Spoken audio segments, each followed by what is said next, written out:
Ketika saya terus merenungkan hal mengenai membangun logika ilahi dalam hidup saya mendapati bahwa bukan hanya saya yang bersemangat untuk merenungkan firman, tetapi Roh Kudus juga bersemangat untuk menuntun saya dalam perenungan firman. Berikut hasil perenungan saya hari ini.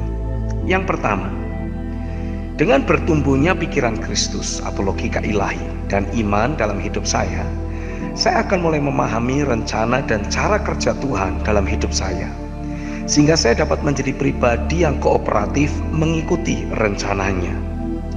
Ketika mencoba memposisikan diri sebagai Abraham dan merenungkan kondisinya serta bagaimana ia dapat memiliki iman yang supernatural dan memperkenan hati Tuhan, saya merasa bahwa inilah yang menjadi logika ilahi yang terbangun dalam hidup Abraham. Dia adalah Allah yang tidak terbatas. Semakin mustahil keadaannya, semakin besar kemuliaan yang akan dinyatakan. Kalau Tuhan berfirman, itulah yang pasti jadi. Itu sebabnya musuh yang berusaha menggoyahkan kepercayaan Abraham melalui fakta lahiriah yang ada, dapat Abraham bungkam dengan penuh otoritas, sehingga Abraham dapat terus memposisikan diri untuk selalu kooperatif mengikuti skenario Tuhan dalam menyatakan kebesaran, kemuliaan, dan kedaulatannya. Abraham tidak mengizinkan perasaan dan emosinya mengatur dirinya serta pengambilan keputusannya.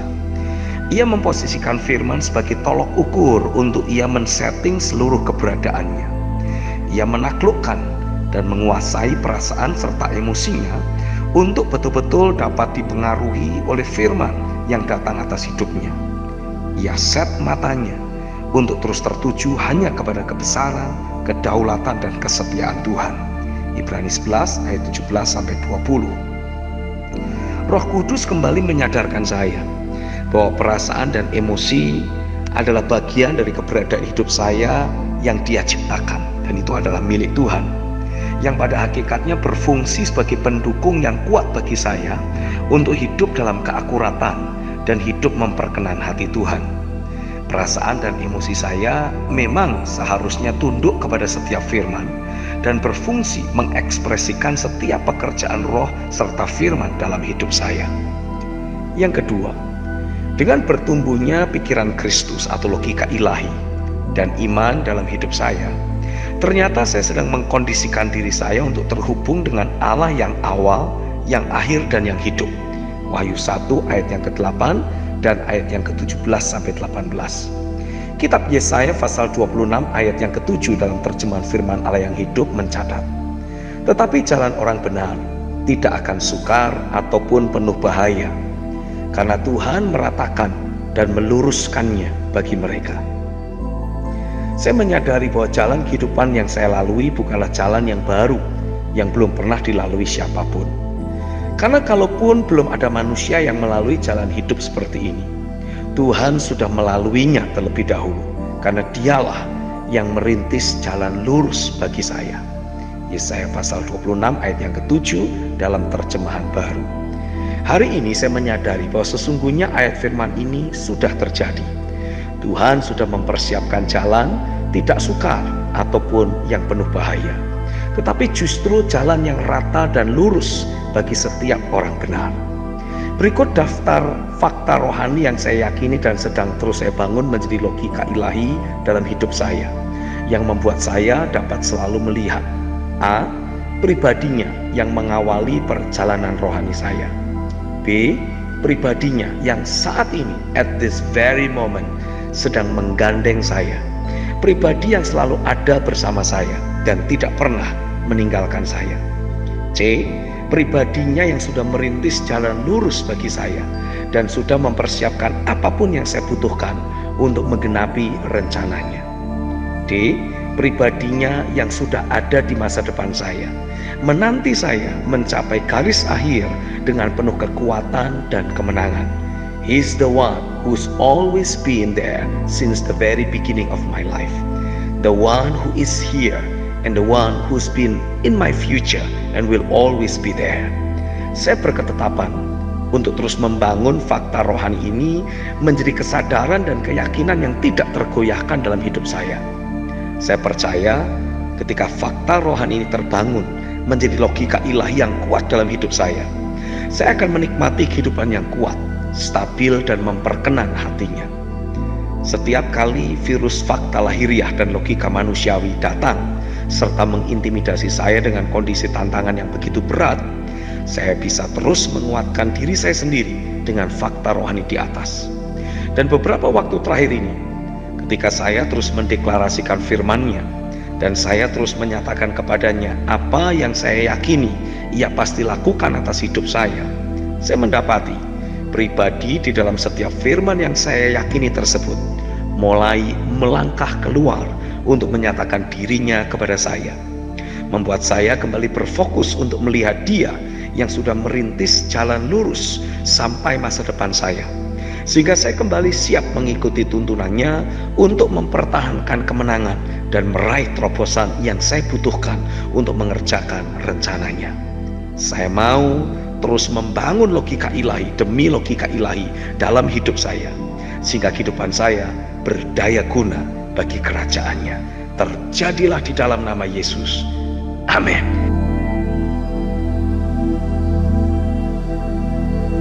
Hari ini saya semakin menyadari bahwa membangun logika ilahi berdasarkan firman-Nya adalah agenda Roh Kudus dalam hidup saya sekarang ini, sebagai persiapan bagi saya untuk mulai hidup sepenuhnya dalam dunia-Nya. Berikut hasil perenungan saya hari ini. Yang pertama, saya percaya logika ilahilah yang saya butuhkan untuk dapat selalu berpegang teguh kepada firman-Nya dalam segala situasi di kehidupan saya.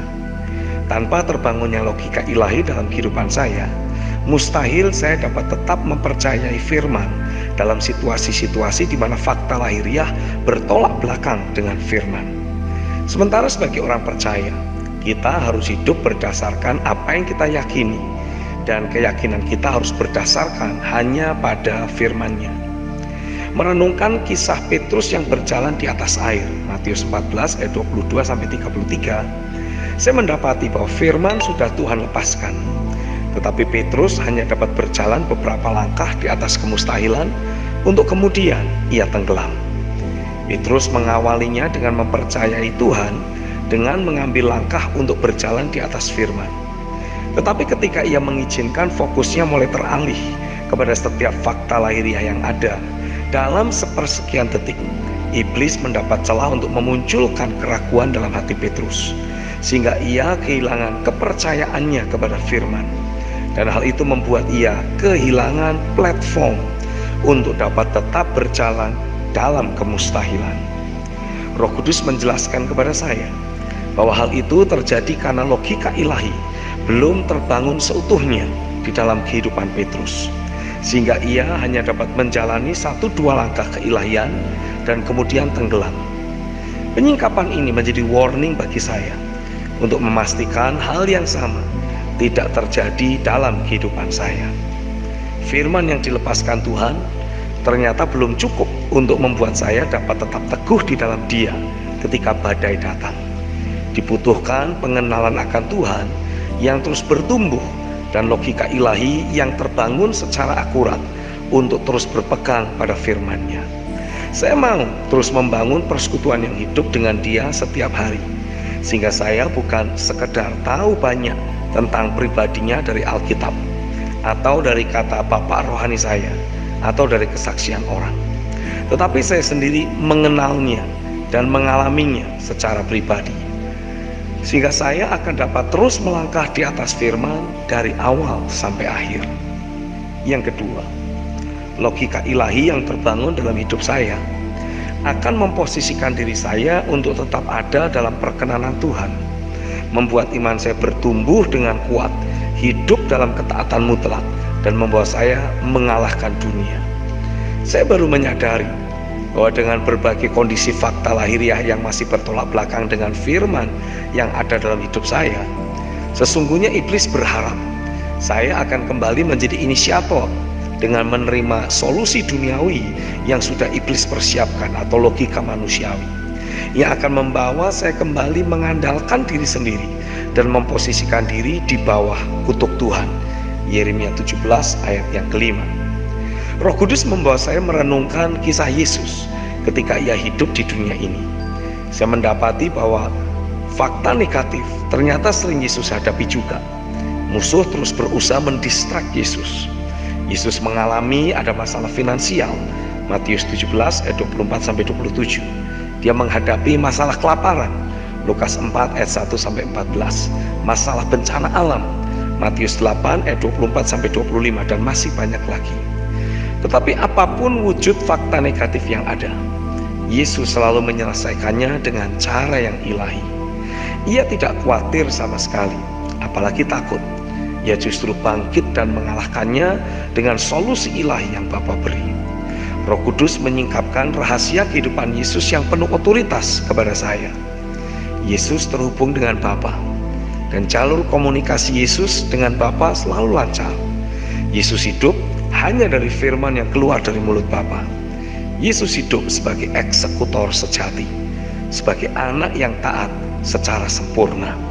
Yohanes 5 ayat 19 dan ayat yang ke-30. Saya membawa poin-poin ini dalam doa. Saya menghubungkan diri dengan roh ketaatan yang Yesus miliki terhadap Bapa. Saya rindu menjadi eksekutor sejati dari setiap firman-Nya dengan membangun ketaatan yang sama seperti yang Yesus miliki ketika ia hidup di dunia.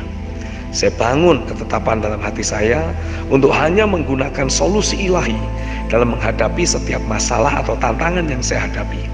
Saya percaya ketika saya terus bergantung hanya kepada Dia, tidak merancang-rancang jalan keluar saya sendiri, maka saya sedang memposisikan diri untuk menjadi pribadi yang memperkenan hatinya. Dan ketika Ia berkenan atas hidup saya, pada saat itulah saya akan alami hal yang sama seperti yang Yesus dan Yusuf alami. Musuh mereka-rekakan fakta lahiriah untuk menghancurkan saya, tetapi Tuhan menggunakan kondisi dan situasi yang sama untuk justru membangkitkan dan membawa saya naik ke posisi rohani yang berikutnya, bahkan untuk dapat memberkati bangsa. Kejadian 50 ayat yang ke-20.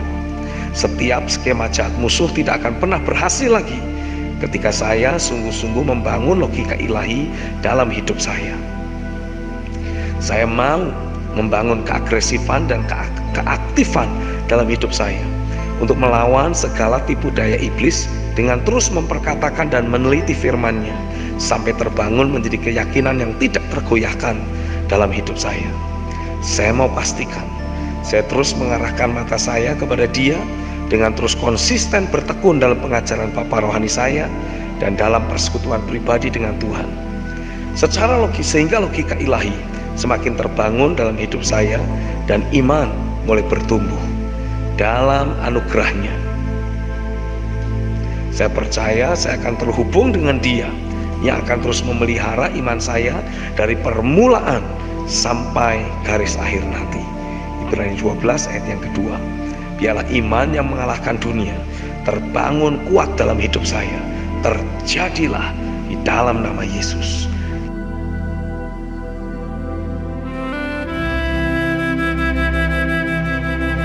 Hari ini Roh Kudus mengajak saya untuk melanjutkan perenungan mengenai kisah Yesus yang berjalan di atas air. Saya membaca kisah ini dari kitab Injil Matius pasal 14 ayat 22 sampai 33, dalam kitab Markus pasal yang ke-6 ayat 45 sampai 52, dan Injil Yohanes 6 ayat 16 sampai 21. Roh saya begitu bergelora ketika meneliti kisah ini. Berikut hal-hal yang saya dapati dan sedang terus saya bangun menjadi logika ilahi dalam hidup saya. Yang pertama, ketika saya menghadapi fakta negatif secara lahiriah, Dia tahu apa yang saya alami. Dia memperhatikan kondisi saya dan Dia melangkah mendatangi saya. Markus 6 ayat 48 mencatat, ketika Ia melihat betapa payahnya mereka mendayung karena angin sakal, maka kira-kira jam 3 malam Ia datang kepada mereka berjalan di atas air dan Ia hendak melewati mereka. Kata melihat diambil dari kata Yunani horau yang berarti memperhatikan, memahami. Yesus memperhatikan bagaimana para murid begitu susah payah berusaha melawan fakta lahiriah yang sedang bertiup melawan mereka. Melihat mereka kepayahan, Yesus datang kepada mereka dengan berjalan di atas air. Wow, tiba-tiba Roh Kudus membuka pengertian saya. Yesus sengaja mendatangi mereka dengan berjalan di atas air, sesuatu yang supranatural, karena ia bertujuan ingin mengingatkan mereka kembali mengenai kebesaran dan kedaulatan Tuhan di atas segala sesuatu yang natural atau alamiah. Lebih lanjut dikatakan bahwa Tuhan berniat untuk melewati mereka. Kata melewati diambil dari kata Yunani parerkomai, yang berarti to be averted, to turn away one's eyes or thoughts, memalingkan mata atau pikiran seseorang, to come near, mendatangi atau mendekati. Fakta lahiriah masih memiliki ruang sebegitu kuatnya dalam pikiran para murid, membuat mereka menjadi takut. Tetapi Yesus tidak diam. Ia mendekati mereka, hendak membuat mata dan pikiran mereka kembali tertuju hanya kepada Yesus, bukan kepada fakta lahiriah. Ibrani 12 ayat 1-2. Dimensi kasih setia Tuhan mengalir memenuhi batin saya ketika Roh Kudus membukakan pengertian dari ayat firman ini. Bahkan kalaupun level saya masih di kondisi yang sangat dipengaruhi oleh fakta lahiriah, Dia melakukan sesuatu untuk mengalihkan mata saya yang tadinya terfokus kepada apa yang duniawi atau fakta lahiriah yang ada, untuk kembali melihat Dia yang berdaulat dan berkuasa atas alam semesta. Yang kedua, tanpa membangun logika ilahi, saya akan cenderung memberikan respon yang berkebalikan dengan apa yang Tuhan kehendaki. Matius pasal yang ke-14 ayat yang ke-26 mencatat, ketika murid-muridnya melihat Dia berjalan di atas air, mereka terkejut dan berseru, "Itu hantu!" Lalu berteriak-teriak karena takut. Kata melihat diambil dari kata Yunani eido, yang berarti melihat dengan mata pikiran atau berdasarkan indera mereka. Dari bagian firman ini saya mendapati bahwa saya akan cenderung memberikan respon yang sama sekali berkebalikan dengan apa yang Tuhan kehendaki ketika saya tidak bertekun membangun logika ilahi dalam kehidupan saya. Karena tanpa membangun logika ilahi, saya akan selalu melihat Dia dengan mata pikiran saya yang belum diperbaharui. Seperti pada bagian firman ini, Tuhan datang untuk memberikan mereka ketenangan dan pengharapan, tapi mereka malah ketakutan. Saya mau pastikan kekonyolan yang sama tidak terjadi dalam hidup saya. Yang ketiga, keaktifan saya dalam meresponi suara Tuhan mengkondisikan diri saya jadi menerima firman untuk berjalan di atas kemustahilan. Dalam Matius pasal 14 ayat 27-29, Alkitab mencatat, tetapi segera Yesus berkata kepada mereka, "Tenanglah, aku ini, jangan takut." Lalu Petrus berseru dan menjawab Dia, "Tuhan, apabila Engkau itu, suruhlah aku datang kepadamu berjalan di atas air." Kata Yesus, "Datanglah." Maka Petrus turun dari perahu dan berjalan di atas air mendapatkan Yesus. Kata tenanglah berasal dari kata Yunani tarseo, yang merupakan bentuk perintah untuk menguatkan hati dan kembali memiliki keberanian. Kata menjawab, lalu Petrus berseru dan menjawab Dia. Kata menjawab berasal dari kata Yunani apokrinomai, yang memiliki arti aktif menjawab, berkata-kata, meresponi, melanjutkan.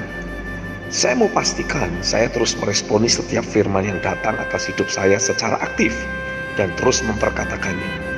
Karena saya menangkap bahwa setiap firman yang Dia lepaskan bertujuan membawa saya berpindah ke dunianya. Dunia yang terbentuk hanya oleh firman-Nya tidak akan bisa tergoncangkan. Dunia yang membawa saya menembus berbagai keterbatasan dan kemustahilan untuk menyatakan kemuliaan-Nya melalui kehidupan sehari-hari saya. Amin. Kekasih Tuhan, message ini masih akan berlanjut.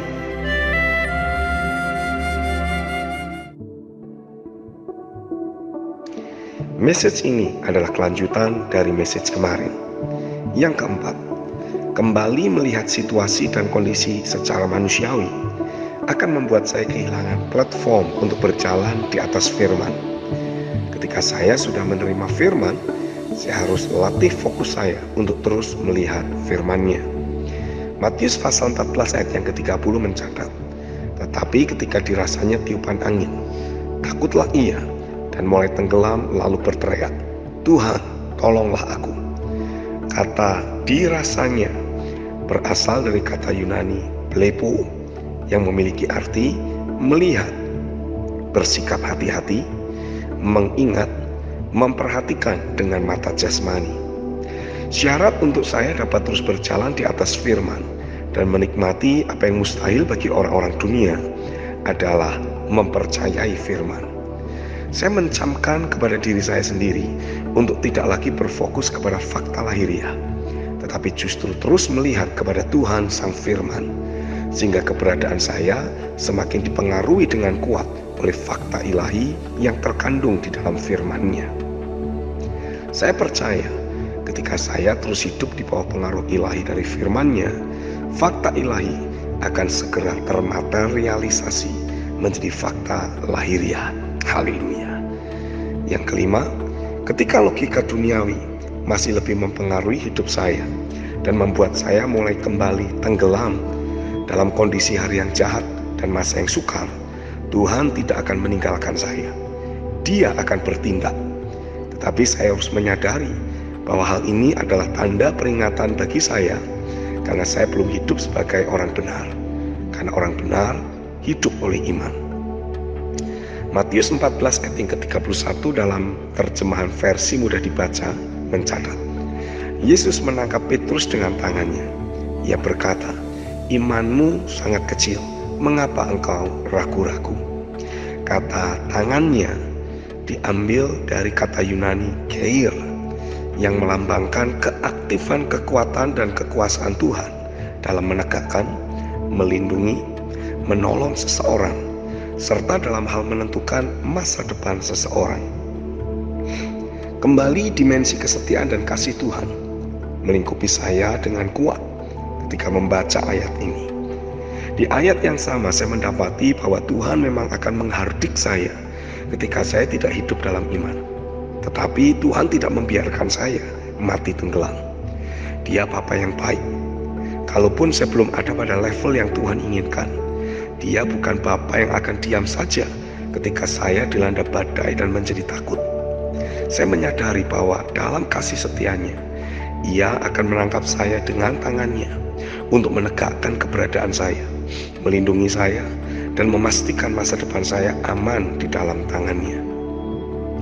Saya berketetapan untuk terus secara aktif dan agresif memperkaya diri saya dengan fakta-fakta rohani, bertekun merenungkannya sampai Roh Kudus memeteraikannya dengan memanifestasikannya sebagai kuasa iman dalam hidup saya.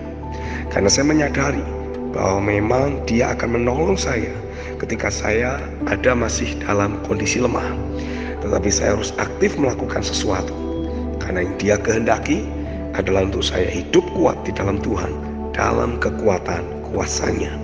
Efesus 6 ayat yang ke-10. Kesetiaannya bukanlah excuse bagi saya untuk tetap tinggal dalam kelemahan.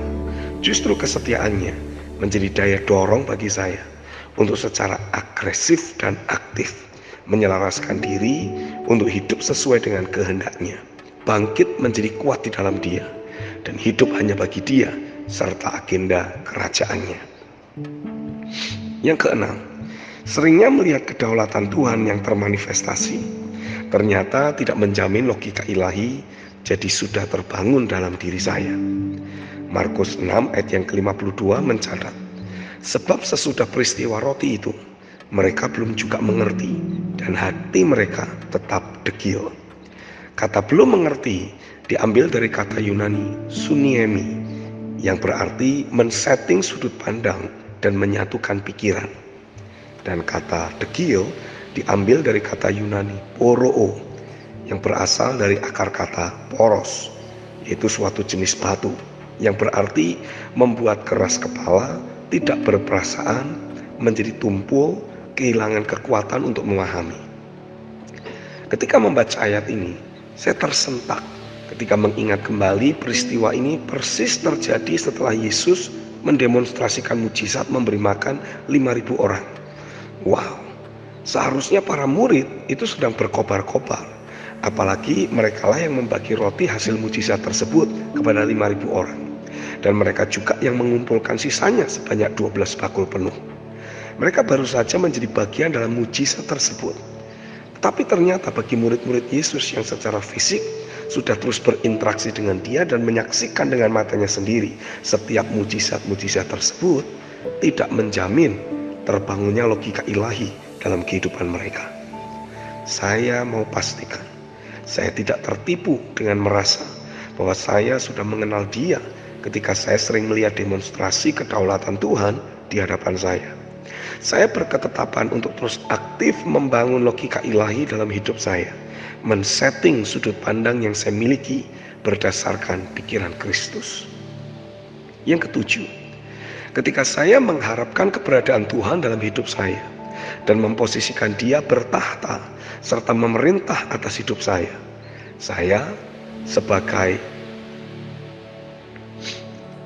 sedang memposisikan diri untuk mengalami akselerasi dalam mencapai destiny yang Dia telah tetapkan bagi saya sebagai hamba kerajaannya.